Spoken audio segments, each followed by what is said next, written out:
everyone, and welcome to the RDG Sports Channel with your boy RDG. Happy to be back in the building. Been gone for a while, but I'm back. Thank you for newly subscribers. Just subscribe on the road to 1,000. Please help me get to that 1,000 mark, ladies and gentlemen. Please. Anyway, how you guys like that? Don't forget to please like, share, subscribe if you haven't done so already. How you guys like the game? It's another wild one. We can't seem to get out of our own way with the penalties. Chase Young, Montez Sweat. In crucial times, you guys jumping off sides. I never understood why these guys, these defensive linemen, never look at the football. These guys never look at the football. They always trying to jump the snap. You know, if you just look at the football, that's all you have to do. And you move when the football moves. It's just basic one-on-one football, you know. But that being said, you know, it almost cost us, not the game, but it almost cost us a score. One time it did, you know. Benjamin St. Juste picked the ball off in the end zone. That was huge. Jamie Davis with a pick. Kendall Fuller with a pick. We got 3 turnovers.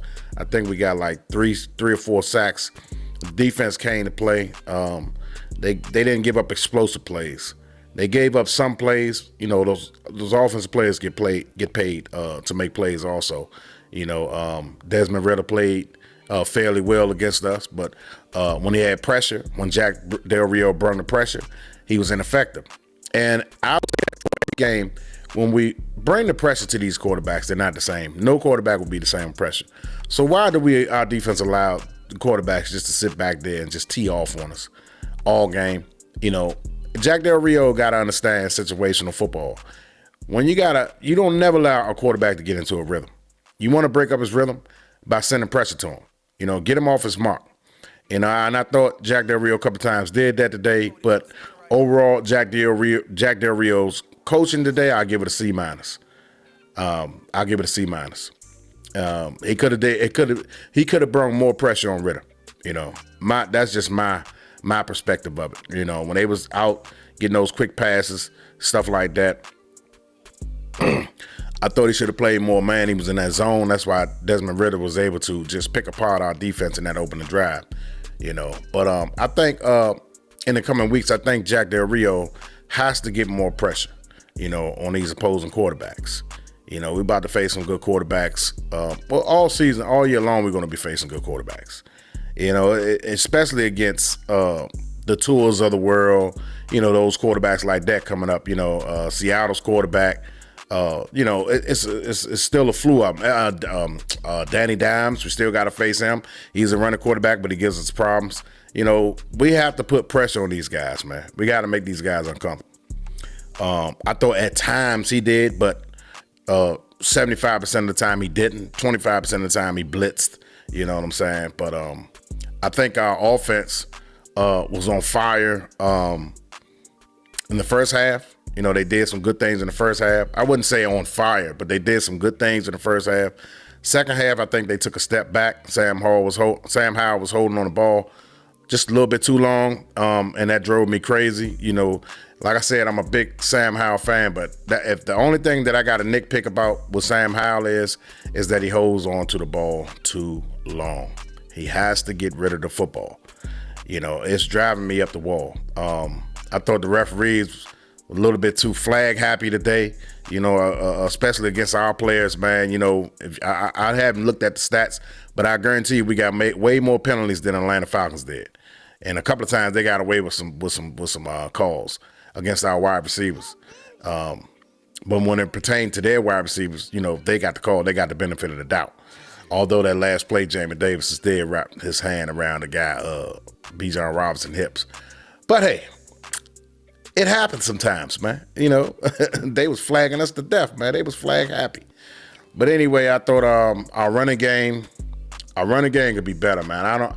And I'm gonna blame it on the offensive line and the running backs, because a couple of times where the running back could have just, I think it was Brian Robinson, he went right into trouble when he should have kept going to the outside. He went right back. He cut back and went right back into trouble. And I'm like, what are you doing? You had at least 4 yards going that way. Instead, you lost a yard going back the other way. I thought Rodriguez came in there. When he came in there, like I said last week, when we got running backs that's able to cut back and stuff like that, and a little bit more quicker, a little bit more lower to the ground, lower center of gravity to the ground, those running backs to me fits this offensive line. I thought Rodriguez did some good stuff when he came in the game. He averaged at least 4 to 5 yards a carry for those 3 carries that he had, 2 or 3 carries that he had. I think ericbieniemy, I think he should look to give that guy more playing times, just to see if it's all the offensive line or it's just, a little bit of Brian Robinson and Antonio Gibson. To me, Antonio Gibson never been a true running back. He was a wide receiver in college, played a little bit of running back, but he's not a true running back. And to me, I keep saying this, Brian Robinson is not an every down back. I'm sorry. I know I may offend some people. Brian Robinson is not an every down back. He's just not. He's not a RB1. He's not to me. He's not. He's a very good player. You could be a very good player and be a number 2. That's a good problem to have. I remember Ron Rivera had a 2 running back system in Carolina. Both of those guys complement each other. Williams and Stewart. Both of those guys complemented each other. I would have had to pick Stewart if I would have had to pick somebody on that team to be a number 1. And that's okay.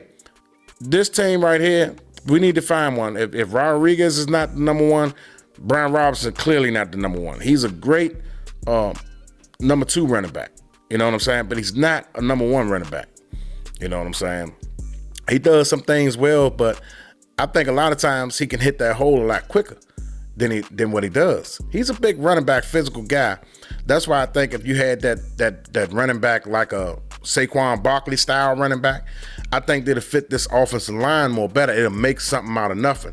Brian Robinson clearly he's the type of guy that he can get you 2 to 3 yards, 2 or 3 yard tough carries up the middle or between the tackles, maybe 4 or 5, but he's not going to consistently do it unless everything is set up perfectly for him.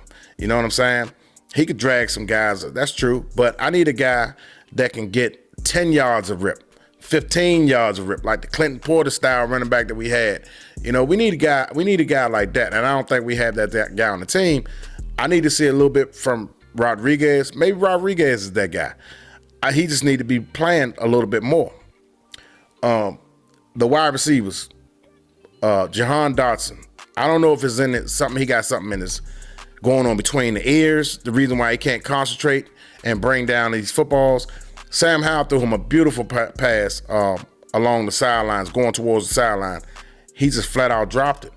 I don't know if it's concentration level. I don't know where it is, but this like the 3rd straight game. I don't know. I guess it's in his head, man. His confidence is shaking or something. I don't know what's going on with Jahan Dotson. I really don't. I can't put my finger on it. But he needs to find his confidence and start hauling in those passes again, because we're going to need them in these upcoming games. We're going to need more of our offense in these upcoming games. Our defense at this point, hopefully they're starting to get better, because Jack Del Rio, as he's been here, the defense always seems to get better as the season goes along. It's a shame we can't get off to a fast start defensively. We're giving up 30-something points a game, as far as defense. Today we only gave up 16. So maybe we're trending in the right direction, hopefully. I just think our wide receivers need to get up. And I'm impressed with Curtis Samuel today. Curtis Samuel had a good game today. My hat goes off to Curtis Samuel. I think he's starting to get more involved. I think Bieniemy is starting to call some plays more for Curtis Samuels, because ever since Bieniemy been our offense coordinator, Jahan Dotson hasn't been flourishing. So maybe those routes concepts that he got for Jahan Dotson is probably not working. But he flourished under Turner's system. But right now, he's not giving us enough production from that number 2 spot. So I think Bieniemy is starting to call more plays for Curtis Samuel and McLaurin. De'Ami Brown, try to one-handed, try to reel it in one hand, didn't work. catch the ball with two hands. I understand your arm was slightly getting held, but you got to be stronger, man, and get your second arm, to cuff the ball underneath so you can secure it better. The offensive line, I'm really not going to put this game, those sacks on the offensive line, more so than I'm going to put it on Sam Howell. Sam Howell's got to do a better job getting rid of that ball. That last sack that he took, that wasn't on Sam Howell. That was a covered sack. So he really didn't have nowhere to go. It was like 3 seconds, and he was trying to get out of there, but by that time, the pocket already collapsed. So offensive line, I think, gave up, I'm going to say one sack, maybe 2. I thought the other ones was on Sam Howell. They gave up a total of 5 sacks. I thought 3 of them Sam Howell, 2 of them was the offensive line. So the offensive line has been playing better as of late, because a lot of these sacks now, I'm really putting it on Sam Howell. He's got to get rid of the ball more quicker than what he is. So throw it away, do something besides holding it, because you keep taking these sacks, Sam. It's a possibility. Your injury rate goes up when you keep taking this beating that you're taking. So you might want to get rid of the ball, do a better job of that. I thought Sam Howell made some good sound decisions out there today. No picks, 3 touchdown passes.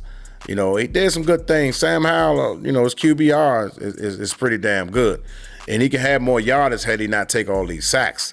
He probably would have at least, 16 to 1,700 yards had he not taken all these sacks this season. But by and large, he's been steady as a rock this year. Other than that Buffalo game, he's been pretty steady. Special teams, I thought our special teams did great. Our punter, Tressway, I thought he did a great job pinning those guys at times. My man Crowder, with an excellent return that we desperately needed at that time because our offense was kind of sputtering. So Crowder provided our offense with a short field, and we was able to cash in on it, with points. So special teams, to me, get an A+ today. Let me see. Defense, overall, I'll give the defense a B-. I'll give the offense a C+ today.